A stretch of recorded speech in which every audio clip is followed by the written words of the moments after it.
I'm in the orchard picking, and my thoughts are just not my thoughts. My consciousness is higher consciousness is pressing in upon me, and I figured I would sit down here for a minute and try and collect these impressions. Man, if you could see the invisible cloud above my head or inside of my head right now, it's swirling, swirling with perceptions and awareness. Still a little bit foggy, but I can definitely feel into it. My God. I don't know if I can put it into words.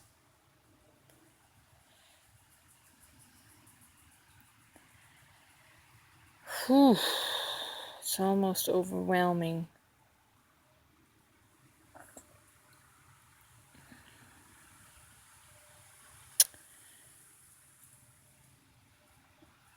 The topic of near-death experiences has been on my radar for the last couple of days, and there's just something about that doesn't resonate. I'm not saying they're not true. They are observances from another dimension. I would deem near-death experience the fourth dimension,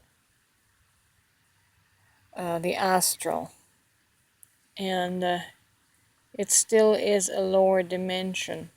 I was listening to an interview by David Icke last night, and he just finished another book called The Trap, which I am planning on getting because I feel that there may be something in there that will confirm my my musings, confirm that which I am tapping into faintly, but don't know how to put into words. We're traveling is a earthly term, but we are transitioning through multiple layers of awareness, consciousness, and dimension.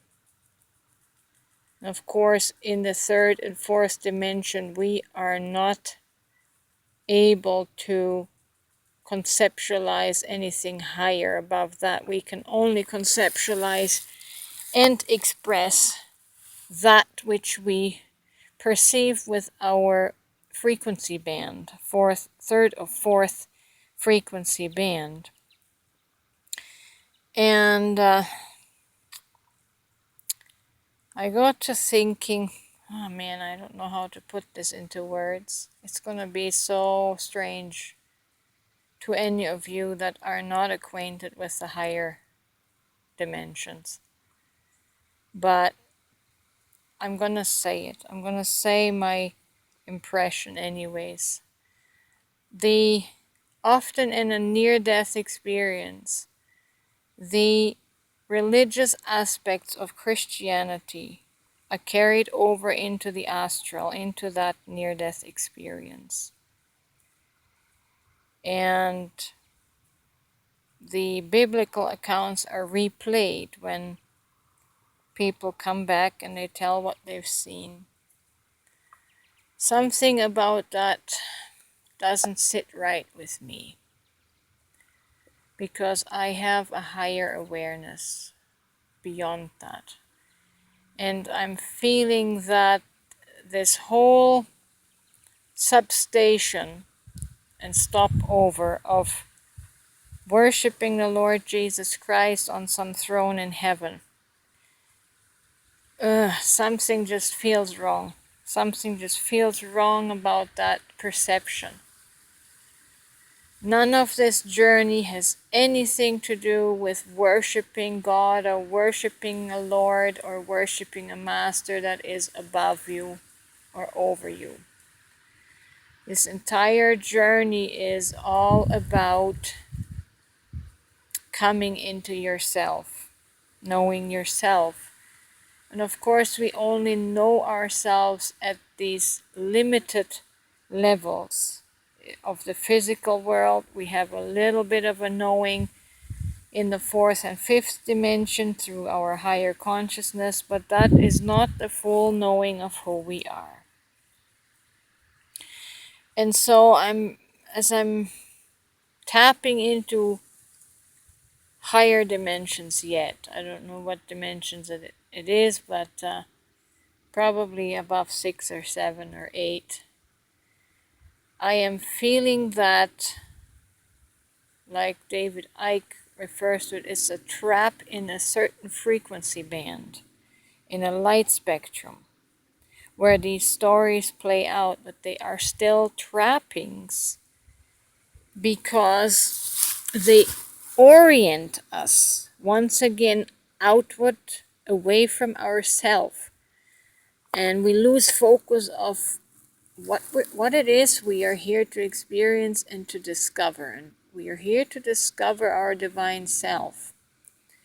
And if we're always directed to worshiping some Lord or some ascended master, someone other than ourselves, I mean, it's not about worship at all. This whole concept of worship comes from a lesser awareness that a lesser awareness of self, that we have overlords that we owe worship and value to, worth-ship.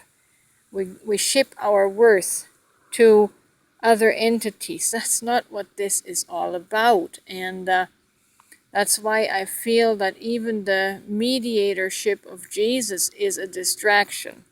If we get stuck there, we get stuck in a trap. It's not about worshiping the Lord Jesus Christ as a formation of God. This is not how we worship God. Jesus said that those who worship God must worship God in spirit and in truth. It has nothing to do with giving our energy to an external entity. The truth and spirit is all about our own truth, our self, the self I am. And I'm not talking about renegade. I'm not talking about our physical, material selves. There is something in us so great. We're afraid to identify it. We're afraid to identify with it and as it. It's God. But because we are in physical form and our mental mind, our natural mind is of such density, we cannot fathom the idea that we are the Almighty Eternal God. So, anyways, this is complex. It's complex, but I'm a way shower, and I'm just expressing what I see in the unseen. And this journey ultimately is meant to lead you back to yourself. No other masters, lords, or gods. You are it. And that's why I'm kind of not resonating with near-death experiences anymore, or dreams and visions anymore, because my spirit vision goes beyond that. I know that that is just a lower dimension, but it's just above the earth dimension, and it is dazzling. But it is just a frequency band of light, and we can get stuck there. We can easily get stuck there if we make our focus external.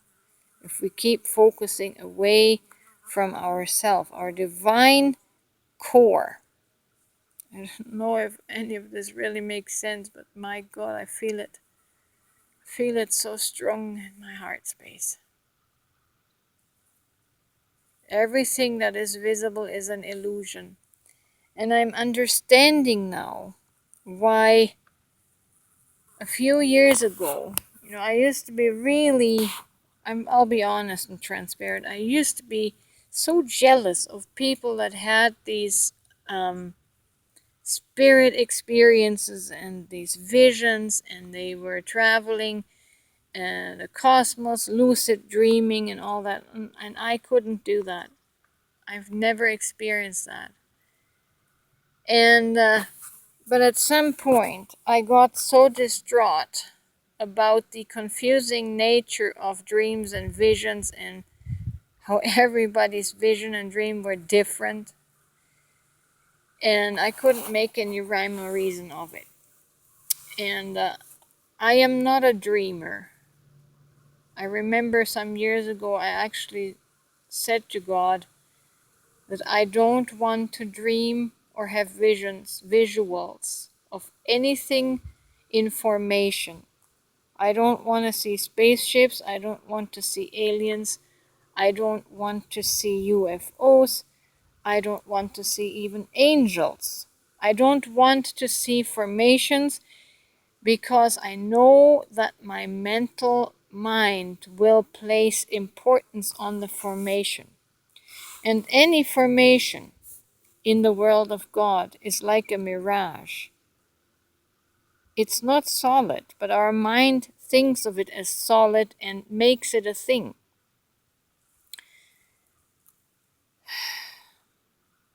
So I have been living my life and my journey to awareness without visuals, and I am grateful, because I'm feeling visuals can get us trapped into substations and get us distracted. I don't need the visuals that might appear along the way on my journey back to Source, back to the awareness of being Source. I don't need all the temporal sub manifestations that came out of Source. So, yeah, I'm just bypassing all of the visuals, and it keeps my channel clear, my channel of perception, and keeps my goal clear. I know I have a strong feeling I know what my goal is and where I'm supposed to head it in my pursuit of God. And what I'll ultimately find is myself at the highest dimension, which we call the eternal source I am. I don't know if any of this made sense, but I just thought I would record it.